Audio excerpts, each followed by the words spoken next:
오늘 금요 기도회에 우리에게 주시는 성경 말씀 사도행전 17장 11절 말씀입니다. 사도행전 17장 11절 말씀 한 절 말씀을 저와 여러분이 한 목소리로 크게 봉독하겠습니다. 218페이지 사도행전 17장 11절 말씀 다 함께 읽습니다. 시작. 베레아 사람은 데살로니가에 있는 사람보다 더 신사적이어서 간절한 마음으로 말씀을 받고 이것이 그러한가 하여 날마다 성경을 상고하므로. 아멘. 감사합니다.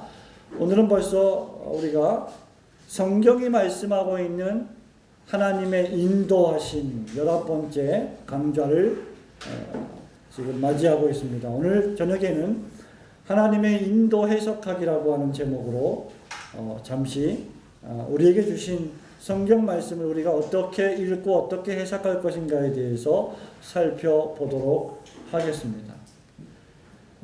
우리에게 길을 정확하게 잘 설명해 주었다 하더라도 우리는 여전히 잘못된 길을 갈 수가 있습니다. 무슨 말이냐? 여러분이 어떤 낯선 곳을 여행하고 있다고 생각을 해 보십시오. 그 낯선 곳을 여행하는데 어떤 목적지에 가야 하는데 그 길로 가는 법을 잘 몰라서 그곳에 살고 있는 현지인에게 이곳으로 가려면 어떻게 가야 합니까? 라고 물어보았다고 생각해 보십시오. 그러면 그 현지인은 여러분에게 아주 자세하게 설명을 해 줄 것입니다. 그러나 그 사람이 여러분에게 아주 자세하게 그 목적지로 가는 길을 설명해 주었다고 하더라도 여러분이 그 설명을 어떻게 듣고 어떻게 받아들이냐에 따라서 바른 길을 갈 수도 있고 또 잘못된 길을 갈 수도 있을 것입니다. 아마 여러분은 인생을 살아가면서 그러한 경험들을 종종 했을 것이라고 생각을 합니다. 분명히 그가 알려준 길로 왔는데 여전히 우리는 목적지에 가지 못했다고 하면 여러분은 그 사람을 오히려 비난하고 욕할 수도 있을 것입니다. 그러나 반대로 그가 정확히 알려주었는데도 불구하고 여러분이 잘못 읽고 잘못 해석해서 그 목적지를 찾지 못했다면 그 책임은 그 목적지를 설명해 준 사람에게 있지 않고 고스란히 여러분과 저에게 있음을 생각해 볼 수 있어야 합니다. 하나님의 말씀도 마찬가지입니다. 하나님께서는 우리에게 정확히 모두 다 완전히 말씀해 주셨습니다. 지난 10주 동안 여러분들은 하나님께서 우리에게 구원과 신앙의 생활에 있어서 필요한 유아들로부터 시작해서 장년에 이르기까지 모든 성도들에게 필요한 모든 말씀을 완전하게 다 설명해 주시고 기록해 주셨다는 말씀을 배웠습니다. 그러나 우리가 그 뜻을 올바로 알기 위해서는 우리에게 주신 그 말씀을 잘 해석해야 할 책임과 의무가 있습니다. 만일 우리가 정확무어한 하나님의 말씀을 잘못 읽고 잘못 생각하고 잘못 해석한다면 그래서 어리석은 결정을 내리게 된다면 그것은 고스란히 하나님의 책임이 아닌 바로 우리의 책임입니다. 어떤 사람들은 하나님이 그렇게 분명하게 말씀해 주시고 기록해 주셨음에도 불구하고 그것을 잘못되게 해석하고 잘못되게 생각해서 바르지 않은 결정을 내렸음에도 불구하고 그것이 마치 하나님의 뜻에 순종했다고 하는 착각에 빠질 수도 있음을 우리는 잘 생각해 보아야 합니다. 하나님의 뜻은 그것이 아닌데도 불구하고 나는 이것이 하나님의 뜻이라고 오해할 수도 있다는 것입니다. 그래서 우리는 하나님의 뜻을 잘 파악하기 위해서 뭘 잘해야 합니까? 하나님 말씀을 읽을 때 해석을 잘해야 합니다. 이것이 바로 해석학의 문제입니다. 이 하나님의 말씀을 바르게 잘 해석하지 못하면 그것이 뭐가 됩니까? 오역이 됩니다. 오역, 잘못되게 번역하는 것, 잘못되게 해석하는 것을 의미합니다. 여러분, 해석학이라고 하는 것은요, 신학의 한 분야이기는 하지만 그렇다고 해서 신학자나 목사들만 전용적으로 하는 것이 전혀 아닙니다. 오늘 밤에 기도회에 나온 성도 여러분에게 제가 뭐 복잡하고 아카데믹하고 학문적인 해석학을 말씀드리려고 하는 것이 아닙니다. 해석이라고 하는 것 또는 해석학이라고 하는 것은 복잡한 어려운 신학의 한 분야가 아니라 여러분이 마치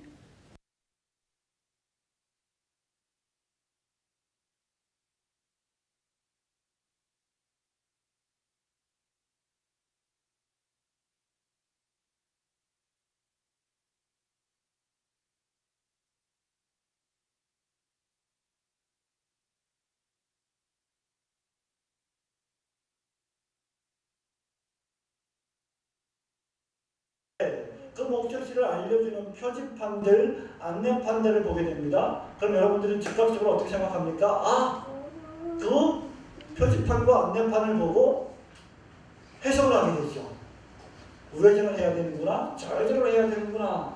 88 올림픽대로를 타고 가다가 부산으로 가야 되는데 그러면 경부고속도로를 타고 가라는 표지판이 있고 강남으로 빠지는 표지판이 나오게 됩니다.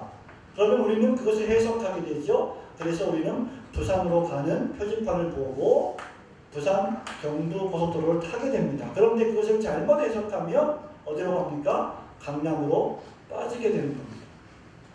여러분이 신문을 읽습니다. 책을 읽습니다. 마찬가지로 신문이나 책을 읽을 때에도 기사나 저자가 무슨 말을 하는지를 생각하며 뭐합니까? 해석을 합니다. 우리 학생들이 시험 공부를 할 때 책을 읽고 뭐합니까? 그것을 생각하고 해석을 합니다. 그렇기 때문에 해석학이라고 하는 것은 신학자들이나 목사들만 하는 것이 아닙니다. 여러분과 제가 모두 다 해석을 하는 사람들입니다. 여러분들이 친구와 대화한다고 가정해 보십시오. 여러분들이 사업가로서 어떤 바이어와 대화한다고 해 보십시오. 그러면 이 사람이, 이 친구가 나한테 지금 무슨 의도로 이런 말을 하는지를 여러분은 해석하게 됩니다. 그것이 바로 해석학입니다.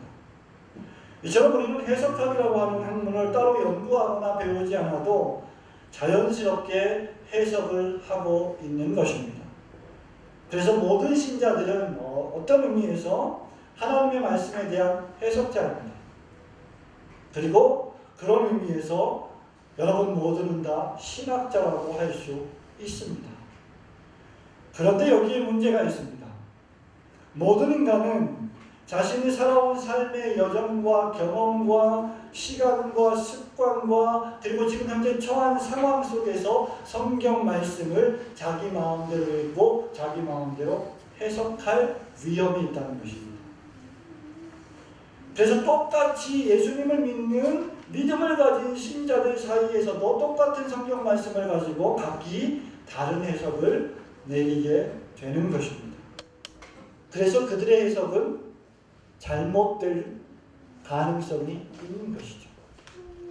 하나님의 말씀인 성경에 대한 해석은 여러분이 예수님을 믿는다고 해서 자동적으로 또는 자연스럽게 습득되는 것이 결코 아닙니다. 그것은 성경이 종합적으로 말씀하는 구약성경과 신약성경이 종합적으로 말씀하는 원리에 따라서 해석되어야 하기 때문입니다. 그래서 우리가 성경을 아주 잘 해석하려면 세 가지 원리가 필요합니다. 첫 번째는 조화의 원리입니다. 성경은 조화롭다는 것입니다. 다른 말로 하면 성경 말씀에는 절대로 모순이 없다는 말입니다. 여러분 일구이연이라는 말이 있죠. 그것은 누구에게 해당되는 말입니까? 인간에게, 사람에게 해당되는 말입니다. 똑같은 사람이 하나의 입을 가지고 이럴 때는 이런 말, 저럴 때는 저런 말, 여기 가서는 이 말, 저기 가서는 다른 말. 그것은 뭐라고 말합니까? 모순이라고 말합니다. 그러나 성경 말씀은 한 부분에서 하나님이 가르치시는 말씀이 다른 부분에서 모순될 수 없습니다.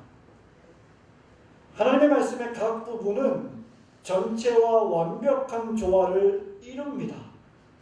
그렇기 때문에 여러분 교재에 있는 대로 워스트민스터 신앙고백서 제1장 9항에는 이런 말씀이 있습니다. 한번 따라합시다. 성경 해석의 무오한 규칙은 성경 해석의 모호한 규칙은 성경 그 자체다. 성경 그 자체다. 여러분, 이 말이 무슨 말입니까? 이 말은 성경의 어떤 본문의 진정하고도 온전한 의미에 대해서, 뜻에 대해서 어떤 의문이 제기된다면, 어떤 의심이 제기된다면, 잘 모르겠다고 하면 그 본문보다 더 분명하게 이야기하고 있는 성경의 다른 본문들을 통해서 그 의미와 뜻을 탐색하고 알아내야 한다는 말입니다. 그러니까 무슨 말이냐? 어떤 성경의 본문이 무슨 의미를 갖고 있는지를 다른 성경 본문이 어떻게 한다? 설명해 준다. 해석해 준다는 겁니다. 이걸 좀 더 확장해서 얘기하면 신약 성경이 의미하고 있는 뜻을 무엇이 설명한다? 구약 성경이 설명한다. 다른 말로 하면 구약 성경의 어떤 스토리나 본문의 말씀의 의미는 누가 설명해 준다? 신약이 설명해 준다는 거예요. 그렇기 때문에 성경 말씀을 해석하기 위해서 여러분이 40일 금식 기도를 하거나 어디 신령한 목사에게 가거나 아니면 점을 치는 어떤 사람에게 가서 물어볼 필요가 전혀 없는 것이죠. 성경 말씀이 무엇인지 모른다고 하면 여러분은 어디로 가야 됩니까? 성경으로 가야 됩니다. 성경이 모순된다. 성경이 이 말씀하고 이 말씀은 상충된다, 모순된다 라고 말하는 것 자체는 그렇기 때문에 신성모독적인 발언입니다. 성경 말씀은 전혀 모순되지 않습니다. 만약에 여러분이 성경이 모순됩니다, 성경이 모순되는 것 같이 보인다라고 말하지 않고 성경이 모순됩니다라고 말한다면 그것은 하나님 당신이 잘못 말씀하셨네요 라고 말하는 것하고 똑같습니다. 하나님 당신이 좀 무지한 가운데서 말씀하셨군요 라고 말하는 것과 같은 것입니다. 만일 무엇인가 모순되었다면 여러분이 성경을 읽을 때 이 말씀이 뭐가 이상한데 라고 생각이 든다면 성경 말씀이 모순된 것이 아니라 그 말씀을 읽어내는 여러분의 해석이 모순된다는 것을 의미하는 것입니다. 그래서 필요한 것이 무엇입니까? 기도하고 묵상하고 기도하는 것이 필요한 거예요. 그래서 우리는 성경 전체에 대한 그림을 가지고 있어야 됩니다. 어느 성경 한 본문의 진정한 의미를 찾기 위해서는 여러분이 성경 전체에 대한 이해를 가지고 있어야 된다는 말이에요. 다시 말하면 숲을 볼 수 있어야 된다는 말입니다. 숲을 보아야 그 숲 안에 있는 하나의 나무, 하나의 관목, 하나의 풀, 하나의 꽃이 어떤 의미를 가지고 있는지를 정확히 파악하고 이해할 수 있다는 말이죠. 그렇기 때문에 구약 성경과 신약 성경 전체에 대한 지식을 여러분이 갖고 있지 않고 구약과 신약 전체의 말씀에 대한 그림을 가지고 있지 않다면 여러분의 성경을 올바로 해석할 수 없게 될 것입니다. 우리는 종종 목사님 성경 말씀이 무슨 말씀인지 잘 모르겠습니다. 너무 어렵습니다. 이 말씀을 읽었는데 이 말씀이 뭘 의미하는지 잘 모르겠습니다. 라고 말하는 사람들을 만나게 됩니다. 저는 그런 분들에게 늘 말합니다. 성경을 얼마나 읽었습니까? 성경을 몇 독이나 했습니까? 신약을 몇 번이나 마태복음에서부터 요한계시록까지 읽었습니까? 성경을 한 독을 통독하지도 않는 채 성경 말씀이 무엇인지 모르겠습니다라고 말하는 사람들이 너무나 많습니다. 그런 사람들에게서 성경을 바르게 해석할 것을 기대하는 것은 불가능합니다. 어느 한 구절을 읽고 또 다른 구절을 읽고 그 둘이 모순되었다고 말하는 것은 나의 무식을 드러내는 것입니다. 우리는 무식합니다. 그래서 성경을 또 읽어야 합니다. 왜냐하면 아까 말씀드린 바와 같이 성경이 성경을 해석해 주기 때문입니다. 여러분 이것을 믿으시기를 축원합니다. 어떤 성경 말씀에 의문이 들면 우리는 그와 유사한 다른 성경 본문이 그것을 설명해 주기 때문에 그 본문을 찾아서 읽어야 되는 것입니다. 그리고 아까 말씀드린 바와 같이 구약이 신약을 설명해 주고 신약이 구약을 해석해 주는 것입니다. 그래서 성경은 조화롭고 성경 말씀에는 절대 모순이 없다라는 것입니다. 두 번째 원리가 무엇입니까? 하나님의 인도 해석하기 두 번째 원리, 성경 말씀 해석하기 두 번째 원리, 성경은 성경 이외에 다른 외부 해석자가 없다는 것입니다. 여러분 이것은 상당히 중요합니다. 그 어떤 개인도, 그 어떤 당회도, 노회도, 총회도, 그 어떤 치리회도, 그 어떤 종교회의나 기관도, 심지어 교회조차도 우리의 양심을 강요하면서 자신들의 성경 해석을 따라야 한다고 주장할 자격이 없습니다. 성경이 모호하고 반대하고 어렵기 때문에 너희들은 나의 설명을 듣고 나의 해석을 듣고 내가 제시하는 원리를 무조건 따라야 한다라고 말하는 것은 성경 자체에 대한 모독이다라는 말입니다. 여러분 우리가 성경을 더 많이 알고 신학을 더 깊이 알고 있는 유식한 사람들의 또는 신학자들이나 목사들의 도움을 받는 것은 바람직하고 좋은 일입니다. 하지만 그들의 가르침이 과연 성경과 일치하는지는 결국 누가 결정해야 합니까? 내가 결정해야 한다는 것입니다. 한국교회 교인들, 한국교회 성도들은 이것을 너무너무 안 하고 있다는 것이죠. 그래서 한국교회가 타락하고 변질되는 원인 가운데 하나는 바로 일반 그리스도인들이 성경 말씀에 대한 열정을 가지고 말씀을 공부하지 않기 때문에 한국교회가 변질되는 것입니다. 목회자가 무슨 말을 하든 어떤 개인이 어떤 신학자가 무슨 말을 하든 그것을 하나님의 말씀으로 그냥 맹목적으로 믿어버린다는 것이죠. 제가 목사입니다. 그렇기 때문에 제가 말하는 모든 말을 여러분이 믿어주면 나로서는 너무너무 좋은 일이죠. 제가 왜 스스로 저를 디스하겠습니까? 그런데 하나님의 말씀에 비추어 봐서 과연 목사가 하는 설교가, 목사가 가르치는 교훈이, 말씀이 그러한가 살펴볼 책임이 누구에게 있냐? 성도들에게 있다는 말입니다. 오늘 우리가 읽은 이 사도행전 17장 11절 말씀이 바로 그것을 의미해 주는 말씀입니다. 베레아 교회는 아주 고상하고 신사적이어서 말씀을 너무너무 사모했습니다. 목사님의 말씀을 듣기를 좋아했습니다. 사도 바울의 설교를 너무너무 즐겨 들었습니다. 그럼에도 불구하고 과연 그 말씀이 그러한가 하여 어떻게 했습니까? 성경을 뭐했다? 상고했다. 상고가 뭐예요? 생각하고 들춰보고 읽어보고 찾아보고 사도 바울의 설교와 하나님 말씀을 어떻게 해보았다? 비교, 대조해보았다. 왜? 그러한가 하여 맞는지 틀리는지. 여러분 이것은 대단히 중요한 일입니다. 왜냐하면 성경을 해석해주는 외부 해석자가 필요 없다는 말이에요. 성경이 성경을 해석한다는 말입니다. 역사적으로 보면 자신들의 성경 해석을 강요하는 사람들이 있어 왔습니다. 그 가운데 한 사람이 뭐예요? 합리주의자들이에요. 합리주의자들이 내세우는 것은 무엇입니까? 인간의 이성, 인간의 지식, 인간의 지성과 이성으로 이해되고 납득될 수 있는 것들만 우리는 믿어야 된다. 그것이 그들의 성경 해석의 원리입니다. 여러분 동정녀 탄생, 예수님의 동정녀 탄생, 성령 잉태, 인간의 지식으로 과학으로 증명될 수 있을까요?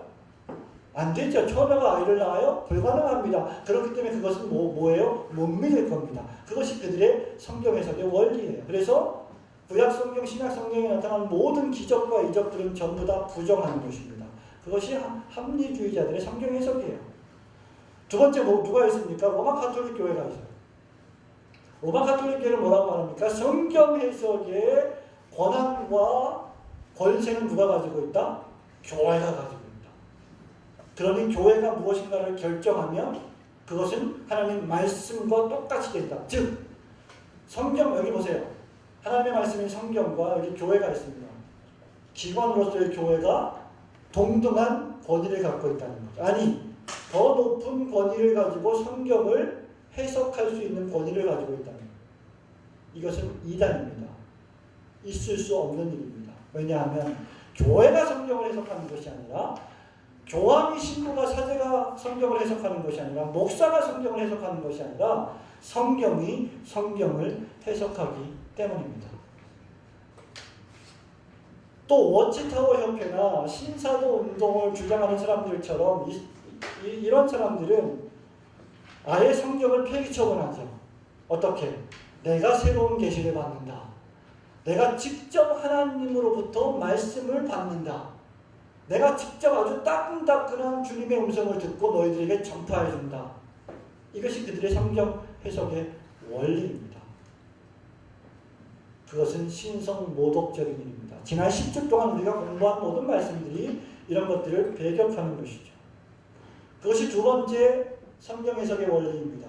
성경 해석에 있어서 외부 해석자는 존재하지 않는다. 성경이 성경을 해석한다. 마지막 세 번째 원리입니다. 성경 본문에는 숨겨진 뜻이 없다는 것입니다. 이것은 무슨 말이냐? 성경 본문에는 오직 하나님께서 성경을 기록하실 당시 하나의 의미만 있다는 말입니다. 여러분이 어떤 성경 본문을 읽든지 그 성경 본문에는 2개, 3개, 4개의 다른 뜻이 있는 것이 아니라 오직 하나의 뜻만 있다. 그리고 우리는 그것을 그 성경이 기록될 당시에 역사적인 배경, 문법적인 지식, 문학적이며 신학적인 맥락에서 해석하고 이해해야 한다는 말입니다. 성경에는 숨겨진 뜻이 하나도 없다는 말입니다. 성경에는 저와 여러분과 같이 이런 평범한 사람들이 모르는 아주 비범한 사람들만, 아주 과학적인 사람들만, 아주 영적인 사람들만, 아주 치밀하게 수학적인 사람들만 이해할 수 있는 비밀이 없다는 겁니다. 저와 여러분들과 같이 평범한 사람들이 얼마든지 이해할 수 있고 해석할 수 있는 말씀이라는 것입니다. 또 예를 들자면 성경의 숨겨진 뜻을 찾으려고 하는 시도들이 있었는데 그 가운데 하나가 바로 초대 교부들이 주장했던 풍유적 해석, 영적 해석이라는 것이 있습니다. 2세기, 3세기에 초대 교부 오리겐이라고 하는 사람이 있었는데요. 이러한 오리겐을 중심으로 해서 성경을 해석을 하는데 어떻게 했냐면 비유적으로 해석을 했어요. 예를 들면 여러분 구약의 두 정탐꾼들을 살려주었던 기생 라합을 아시죠? 그 기생 라합이 두 정탐꾼을 어떻게 살려주었습니까? 붉은 끈을 내려주어서 살려주었어요. 그래서 그 붉은 끈은 뭘 상징한다? 그리스도의 피를 상징한다. 왜? 빨간색이니까. 그 이유밖에 없어요. 그게 비유적 해석입니다. 아브라함을 방문했던 새 나그네는 새 나그네이기 때문에 성부, 성자, 성령 삼위일체를 상징한다. 그게 풍유적 해석이에요. 더 노골적으로 예를 들어볼까요? 강도 만난 사람을 기억하십니까? 그 사람을 누가 도와줬습니까? 선한 사마리아인이 구해주었습니다. 선한 사마리아인은 예수님을 상징한다. 이 선한 사마리아인이 강도 만난 사람을 어디로 데리고 갔어요? 주막, 여관으로 데려갔습니다. 여기 주막은 교회를 상징한다. 그리고 그 여관 주인에게 2 데나리온을 주고 떠났습니다. 내가 다시 돌아올 테니 이 사람을 잘 돌보아주어라. 그러니 2 데나리온은 뭘 상징한다? 맞추시는 분은 제가 점심을 쏘겠습니다. 뭘 상징한다? 2개. 구약과 신약 성경을 상징한다. 여러분 이렇게 성경을 해석하는 사람들입니다. 여러분 재미있지 않습니까? 이렇게 성경을 해석하는 것은 아주 재미있는 일이지만 전혀 옳지 않고 온당하지 않은 해석입니다. 주막이 교회를 상징하고 2 데나리온이 신약과 구약을 상징하려면 이 사마리아인이 예수님을 상징하려면 이 사마리아인과 주막과 2 데나리온의 다른 본문들도 역시 그 말씀을 하고 있어야만 온당한 해석이 됩니다. 그런데 그렇지 않다는 것이죠. 그런데도 불구하고 왜 이렇게 해석을 할까요? 한 가지 이유밖에 없습니다. 쉽기 때문에. 공부할 필요 없습니다. 아주 쉬워요. 모든 것을 이렇게 풍유적으로 해석하면 됩니다. 또 한 부류가 있습니다. 성경을 암호가 가득한 책으로서 암호적으로 해석하려고 하는 사람들이 있었습니다. 2006년도에 유명한 영화 다빈치 코드라는 영화를 여러분 기억할 거예요. 2008년도에 바이블 코드라고 하는 영화가 있었습니다. 이 영화들이 내세우는 것들은 성경의 모든 본문 속에는 비밀스러운 암호들이 있다. 그래서 8글자, 9글자마다 한 글자씩 떼서 조합을 해보면 그 안에 하나님이 우리에게 말씀해 주시는 비밀들이 담겨 있는데, 예를 들면 셰익스피어의 희곡이 성경 안에 있고, 오클라호마에 폭탄을 설치했던 범인의 이름이 성경 안에 이미 게시되어 있었고, 전구를 발명한 사람, 비행기를 만든 라이트 형제, 윈스턴 처칠과 아인슈타인에 대한 비밀 메시지가 들어있다고 주장하는 사람들. 여러분, 이런 것들이 잘못된 성경 해석의 방법들입니다. 성경 본문에는 숨겨진 뜻이 없습니다. 시대가 변하고 문화가 변해도 성경은 그 의미가 절대로 변하지 않습니다. 1세기 때에는 1세기에 맞는 사람들의 말씀의 의미였고, 21세기를 살아가는 사람들은 21세기에 맞는 새롭게 해석되는 말씀이 아니라는 겁니다. 이것이 성경의 불변성입니다. 사랑하는 성도 여러분, 말씀을 맺습니다. 그렇기 때문에 하나님의 말씀을 설명해주는 훈련도 받지 않았고, 또한 그러한 은사도 없는 사람에게 이 설교자의 강단을 맡기는 것만큼이나 어리석은 일은 없습니다. 왜냐하면 그 사람이 성경 해석을 잘못하게 되면 그 사람의 설교를 듣고 그 사람의 말씀을 듣는 수많은 영혼들이 해악을 당하게 될 것이기 때문입니다. 그렇기 때문에 당회는 강단에 어떤 목사를, 어떤 설교자를 세우느냐에 있어서 면밀한 검토를 하고 기도하면서 결정해야 되는 것입니다. 물론 훈련받지 않은 사람이라 할지라도 믿음으로 해석의 통상적인 방법들을 제대로 사용하면 죄와 구원과 같은 성경의 핵심적인 메시지들을 우리가 다 이해할 수 있습니다. 예를 들면 주 예수를 믿으세요. 그리하면 당신과 당신의 집이 구원을 얻습니다 라고 하는 이 말씀을 읽고 특별히 무슨 해석의 훈련을 받고 해석할 필요가 있습니까? 없습니까? 이 말이 무엇을 의미하는지 다 압니다. 의인은 없나니 하나도 없다. 모르는 사람이 있습니까? 이거 이해 못할 사람이 있습니까? 모든 사람이 죄를 범하였으므로 모든 사람에게 죽음이 임했다. 예, 이런 말씀을 이해하기 위해서 비범한 능력이 필요하지는 않습니다. 그러나 어떤 성경은 대단히 어렵습니다. 여러분 교재에 베드로후서 3장 16절 말씀이 있습니까? 예, 한번 큰 소리로 읽어볼까요? 3장 16절 베드로후서 시작. 또 그 모든 면들에서 이런 일들을 말하여 말하였으되 그 중에 알기 어려운 것이 벌어졌으니 무식한 자들과 굳세지 못한 자들이 다른 성경과 같이 그것도 억지로 풀다가 스스로 멸망에 이르느니라. 예, 알기 어려운 성경 구절들이 또 있습니다. 그래서 그것을 어렵기 때문에 무식하게 굳세지 못한 사람들이 그 성경을 잘못 해석하다가 멸망에 빠질 수 있다는 거죠. 그래서 우리에게 누가 필요합니까? 교사와 목사가 필요한 것입니다. 오늘 새롭게 회개한 신자가 유명한 신학자 요한 칼빈을 대신할 수는 없습니다. 오늘 아침에 회심한 사람을 신학교의 조직신학 교수로 임명할 수가 있겠습니까? 아닙니다. 그렇기 때문에 하나님의 말씀이 선포되는 강단은 함부로 아무에게나 개방할 수 없는 것입니다. 그럼에도 불구하고 그렇게 선포되는 하나님의 말씀이 과연 그러한가 살피는 것 역시 신자요 성도의 몫입니다. 그래서 바울은 에베소서 4장 13절 14절에서 저와 여러분이 모두가 다 하나님의 아들을 믿는 것과 아는 일에 하나가 되어 온전한 사람을 이루어 어디까지 가라고요? 그리스도의 장성한 분량이 충만한 데까지 이르리니. 이유는 우리가 어린아이가 되지 아니하여 사람의 속임수와 간사한 유혹에 빠져 온갖 교훈의 풍조에 밀려 노동하지 않게 하려 함이라. 사랑하는 성도 여러분, 성경을 올바로 해석하기 위해서는 좋은 학문을 겸지해야 합니다. 성경에는 각각의 장르가 있습니다. 그 각각의 장르에 따라서 문법적으로 역사적 배경과 문맥과 신학을 모두 살펴서 하나님께서 말씀하신 뜻을 찾는 것이 해석학입니다.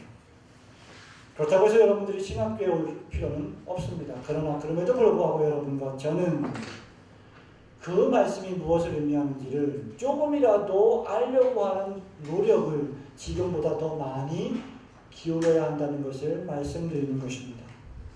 목사가 그렇게 여러분들이 세법에 종사하기 때문에 그렇게 하지 못하고 있는 이유 때문에 목사가 히브리어 헬라어를 공부하고 문법을 공부하고 성경 각본을 연구하고 역사적인 배경을 살피고 교회사를 읽고 문맥적으로 신학적으로 그것을 살펴서 여러분들에게 성경을 가르치고 그 결과를 설명하고 선포하는 설교를 하는 것입니다. 그렇다고 해서 여러분의 책임이 미뤄지는 것은 결코 아닙니다.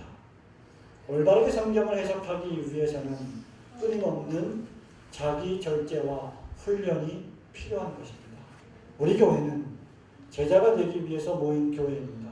저와 여러분이 정말 제자가 되기 위해서는 끊임없이 열심히 성경을 읽고 모르면 또 읽어보고 모르면 또 책을 찾아보고 그래도 모르면 목사에게 설교자에게 물어보고 하는 그러한 노력과 열심을 기울여서 그리스도의 장성한 분량에 충만한 데까지 이르러서 다른 약한 신자들을 여러분들이 가르치고 도와줄 수 있는 그런 수준 높은 성도들이 되시기를 주님의 이름으로 축원합니다. 아멘.